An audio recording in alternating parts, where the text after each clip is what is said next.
آپ کہتے ہیں فریش الیکشنز کی بات کرتے ہیں، ہم بھی فریش الیکشن چاہتے تھے، لیکن آئین مجروح ہو چکا ہے، ہم پہلے آئین بحال کرنا چاہتے ہیں. واقعی آئین مجروح ہوا ہے؟ بالکل ہوا. کیسے؟ اس لیے کہ جب قرارداد جس وزیر اعظم کے خلاف قرارداد عدم اعتماد پیش ہو چکی ہو وہ اسمبلی تحلیل نہیں کر سکتا، اور جب قرارداد ہاؤس کے سامنے پیش ہو چکی ہو تو اسپیکر اپنی رولنگ کے ذریعے اسے مسترد نہیں کر سکتا. جو پہلا نقطہ آپ کا کہ جب قرارداد پیش ہوئی ہو تو وزیر اعظم اسمبلی تحلیل نہیں کر سکتا، یہ بات درست ہے، لیکن انہوں نے اسمبلی تحلیل اس وقت کی جب اسپیکر نے قرارداد کو مسترد کر دیا. کیونکہ غیر آئینی طور پر کیا، اسپیکر کو یہ حق حاصل نہیں تھا. ٹھیک ہے نا، خان صاحب کے پاس یہ راستہ تھا، ہم تو ان سے گزارش کرتے رہے کہ وہ جب ان کو دھمکی دی جا رہی تھی کہ ہم یہ قرارداد پیش کریں گے، وہ کہتے ہیں آئیے الیکشن کرا دیتا ہوں. جب قرارداد پیش ہو گئی تھی اس وقت بھی بات چیت کر لیتے. انہوں نے اس وقت تو یہ کہا کہ میں شکر گزار ہوں یہ قرارداد جو ہے پیش کی اپوزیشن نے. دیکھیے بات مجھے اصولاً اس سے اتفاق ہے کہ فیصلہ تو لوگوں نے ہی کرنا ہے، لوگوں نے فیصلہ کرنا ہے، لیکن وہ ہر فیصلے کا ایک طریقہ ہوتا ہے. اب شادی کا، بیاہ کا، نکاح کا طریقہ ہوتا ہے. لڑکی پہلے اٹھا کے اغوا کر کے لے نکاح نہیں پڑھاتے اس سے. اب اچھا ٹھیک ہو گیا، لیکن اس کے ساتھ پیرلل جو صدر مملکت نے خط لکھ دیا، انہوں نے جسٹس گلزار، اس کی بنیاد ہے نا، جسٹس گلزار کا نام دے دیا. اگر سپریم کورٹ یہ کہتی ہے کہ یہ پروسیس جو نئے الیکشن کا ہے اسے جاری رکھا جائے تو پھر اپوزیشن کو اس سے کوآپریٹ کرنا چاہیے اور وہ جاری رکھنا چاہیے. نہیں، انہوں نے تو کہا ہم کوآپریٹ نہیں کریں گے. پی ٹی آئی نے نام دے دیا جسٹس گلزار کا. فیصلہ سپریم کورٹ کا فیصلہ آ جانا چاہیے. میرا خیال آج نہیں آیا، کل آ جائے گا. سپریم کورٹ تو جلدی میں فیصلہ کرنا چاہتی تھی اس کے، تاکہ جلدی نپٹا دے کیس کو. اب ہمارے فاروق نائک صاحب نے کہا وہ تیار نہیں آئے، تو بات یہ وکیل جو تیاری کر کے آئیں تاکہ یہ معاملہ ایک آدھ دن میں نپٹ جائے. میں تو عرض کر رہا تھا آپ سے، خان صاحب جو ہیں وہ بڑی ایک مضبوط پاورفل شخصیت ہے، ان کا ایک فین کلب بھی ہے، لیکن ان کی اپوزیشن بھی ہے، اس کو نہ بھولے. آج 4 اپریل ہے، آج ہمیں یاد دلاتا ہے ذوالفقار علی بھٹو مرحوم کی. پاکستان کی تاریخ کے مقبول ترین سیاستدانوں میں سے وہ شمار ہوتے ہیں، اور یہ جو 1973 کا دستور ہے ان کے وزارت عظمیٰ کے دوران ہمیں نصیب ہوا. یہ صدر تھے اس وقت وہ، تو ان کا بڑا کنٹریبیوشن ہے اس دستور. انہوں نے اپوزیشن کو ساتھ ملا کے یہ دستور بنایا، لیکن بدقسمتی سے ذوالفقار علی بھٹو صاحب اور مجیب الرحمان کے درمیان مذاکرات کامیاب نہیں ہو سکے. ملک تقسیم ہوا، یہ بھی ایک طریقہ.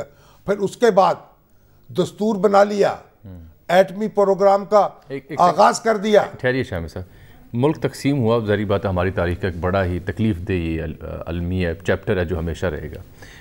تقسیم ہونے کی وجہ آئین مجروح ہونا تھا، آئین کا نہ ہونا تھا، آئین کی کوئی صورتحال تھی یا کچھ اور بنیادی وجہ کچھ اور تھی؟ آئین اگر ہوتا اس وقت، آئین منسوخ کر دیا تھا ایوب خان نے 1956 کا، جب انہوں نے نیا آئین بنایا اس پر اتفاق نہیں تھا، اس پہ ہنگامہ تھا. جب انہوں نے اس کو بھی منسوخ کر دیا اور آئین نیا بنانے کی کوشش شروع ہوئی تو کانسٹیٹیوشن میکنگ کے پروسیس میں پاکستان 2 لخت ہو گیا. یاد رکھیے اتنی بڑی اہمیت ہے. یہ آپ بہت بڑا جملہ ادا کر رہے ہیں. آپ کہہ رہے ہیں کانسٹیٹیوشن کی سبورشن کی وجہ سے پاکستان 2 ٹکڑے ہوا. اگر کانسٹیٹیوشن موجود ہوتا پاکستان کا کبھی یہ اشر نہ ہوتا. ظاہری بات ہے کیمپٹ موجود ہے جس کے اندر آپریٹ کیا جا سکتا، جس کے اندر جماعتیں بیٹھ سکتی، کوئی گائیڈ لائن ہوتی. جب ذوالفقار علی بھٹو صاحب کو ہم یاد کرتے ہیں، آج جس صورتحال میں ہم ہیں، یہ اور 4 اپریل جس دن بھٹو صاحب 1973 کا دستور بنا، کیسے مماثل؟ اس کے بعد اپوزیشن سے ان کی نہیں بنی، محاذ آرائی ہوئی، الیکشن ہوا، اس پہ دھاندلی کے الزامات لگے، پھر دوبارہ انتخابات پر سمجھوتا ہوا، لیکن اس کے انتظامات پر بحث ہوتے ہوتے طول پکڑ گئی اور مارشاء اللہ نافذ ہوا. اور مارشاء اللہ دور پھر ان کے اوپر ایک مقدمہ قتل کا جو ان کے دور میں ہی درج ہوا تھا، وہ احمد اللہ قصوری ان کے ایم این اے تھے, انہوں نے درج کرایا تھا. ان کی گاڑی پر حملہ ہوا, ان کے والد اس کا نشانہ بن گئے. ان کے قتل کی پاداش میں ان کو پھانسی پہ لٹکایا گیا, اور 4 جج سپریم کورٹ کے انہوں نے کہا ان کو پھانسی ملنی چاہیے, 3 نے کہا ان کو بری کرنا چاہیے. جرم ثابت نہیں ہو سکا, توقع تھی کہ پھانسی کی سزا نہیں دی جائے گی, لیکن دی گئی. اور اپوزیشن جو تھی اس وقت ذوالفقار علی بھٹو صاحب کی, اپوزیشن میں سے کسی نے حرف تعزیت نہیں ادا کیا. نہیں کیا. اللہ اکبر, یہ بھی وقت تھا. یہ بھی دیکھیں, نواب زادہ نصر اللہ خان نے ایک تعزیت کا پیغام بھیجا چپکے چپکے. جب ان کے کارکنوں کو پتہ چلا, ان کو اپنی وضاحت دینی مشکل ہو گئی. جذبات اتنے برافروختہ ہو گئے. تو لیڈرشپس جو ہیں اگر اپنے کارکنوں کو اس طرح بھڑکاتی ہیں ایک دوسرے کے خلاف, اور ایک دوسرے کو اس طریقے سے محاذارہ کرتی ہیں, تو پھر دیکھیے یہ نتیجے نکلتے ہیں. وہ سبق دے گئی ہے بھٹو صاحب کی پھانسی ہمیں.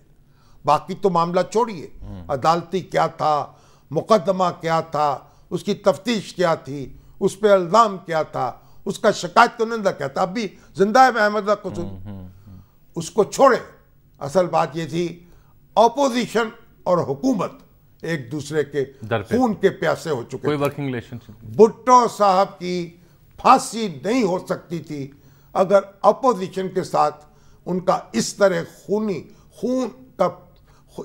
کے پیاسے تھے, خون کے پیاسے نہ ہوتے دونوں.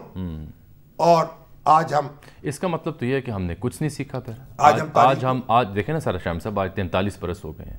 مجھے تو وہ تصویر صبح سے ہانٹ کر رہی ہے جب ایک ویرانے میں ایک ہیلی کاپٹر اترا ہے. مجھے کتنا افسوس ہوتا ہے, اس میں ایک تابوت میں ایک لاش ہے, میں یاد کرتا ہوں شہید شخص کی جس نے آئین دیا, جو بڑا مقبول ترین لیڈر تھا, اور خاموشی سے اس کی نماز جنازہ. اور آج بھی جس کی پارٹی ایک بڑی پارٹی ہے جو ملک کو جوڑتی ہے, وفاق کی پارٹی ہے, پیپلز پارٹی, اور اس کے جنازے میں لوگوں کو شریک ہونے کی اجازت نہیں دی گئی. بالکل, وہ بھی کڑے پہرے میں وہ تصویر ہے جس میں چند افراد نے نماز جنازہ ادا کر دی. اب لاکھوں لوگ جاتے ہیں وہاں اور فاتحہ پڑھتے ہیں. تو میں عمران خان صاحب ہوں, مولانا فضل الرحمان ہوں, نواز شریف صاحب ہوں, زرداری صاحب ہوں, شہباز شریف ہوں, کوئی ہو, ان کو کہتا خدا کے لیے تاریخ سے سیکھیں, تاریخ سے سبق سیکھیں, 4 اپریل سے سیکھیں, ایک دوسرے کو زندہ رہنے کا حق دیں, مقابلہ کریں, کھیل کریں قواعد کے مطابق. لیکن سر یہ کہنے دیجئے, مجھے آئی مائٹ بی رانگ, لیکن یہ کہنے دیجئے کہ ہماری جو دستیاب قیادت ہے شاید ان کے ہاں انا پرستی زیادہ ہے, مشیر مناسب نہیں ہے, کوئی مہم جوئی کی طبیعت ایسی ہے کہ وہ اس جانب جاتی نہیں ہے جس جانب آپ اشارہ کر رہے ہیں. جانا چاہیے. دنیا میں جمہوریت کیسے چلتی؟ ہم پاکستانی ہیں, ایک ہی ملک کے رہنے والے ہیں, ہمارا مرنا جینا ایک ہے. کیسے ہم پاکستان پہ ابتلا آئے, کوئی محفوظ رہ سکتا ہے کیا؟ ہم کس حد تک جائیں گے؟ بھائی آپ سپورٹس مین سپرٹ کا مظاہرہ کریں. یہ ایک میچ ہے, سیاست کو میچ کی طرح کھیلیں, کرکٹ میچ کی طرح, جنگ کی طرح لڑیں ایک دوسرے کے ساتھ. خدا کے لیے اب بھی کوئی سوچ لیں, سمجھ لیں, ایک دوسرے کے ساتھ اس طرح نہ کریں, قوم کو تقسیم نہ کریں, قوم کو ایک دوسرے کے ساتھ نہ الجھائیں. شاہ صاحب, اب بھی کیا بحران کا حل سیاسی ہے یا اب صرف عدالت سے ہی آئے گا حل؟ بھئی عدالت اب جب کرے گی فیصلہ, اس سے راستہ نکلے گا. مجبوراً آپ کو اسے قبول کرنا پڑے گا, اور اس کے بعد اگر عقل دے دے اگر اللہ, تو سیاستدان پھر بیٹھ جائیں اس راستے پر چلنے کے لیے, ایک دوسرے کے ساتھ کچھ کوآپریٹ کر لیں. مگر بنیادی معاملہ تو اب عدالت ہی کو کرنا پڑے گا. ٹھیک. ایک اہم سوال یہ رہ گیا کہ جس آرٹیکل 5 کی بنیاد پہ اسپیکر نے رولنگ ڈسمس کی, اس آرٹیکل 5 کے طلاق اور اس ایک معاملے پر کیا اعلیٰ سطحی تحقیقات ہوئیں؟ کیا پارلیمان میں وہ معاملہ زیر بحث آیا ڈیبیٹ کی فارم میں؟ اور کیا ایسا کرنا اسپیکر کا کہ وداؤٹ اینی ڈیبیٹ یا وداؤٹ اینی پراپر انویسٹیگیشن صرف ایک منسٹر کی بات سن کے 5 کا طلاق کر کے رولنگ مسترد کرنا, یہ عمل کیسا تھا؟ یہ بہت انفارچونیٹ ہے. اس لیے تو کہتا ہوں اس رولنگ نے آئین کو کی جڑیں ہلا دی ہیں, جمہوریت کی, جڑیں ہلا دی ہیں. کاش ہمارا عدالتی فیصلہ جو ہے ہماری جڑوں کو دوبارہ زمین کے اندر پیوست کر سکے. بالکل ٹھیک کہہ رہے ہیں.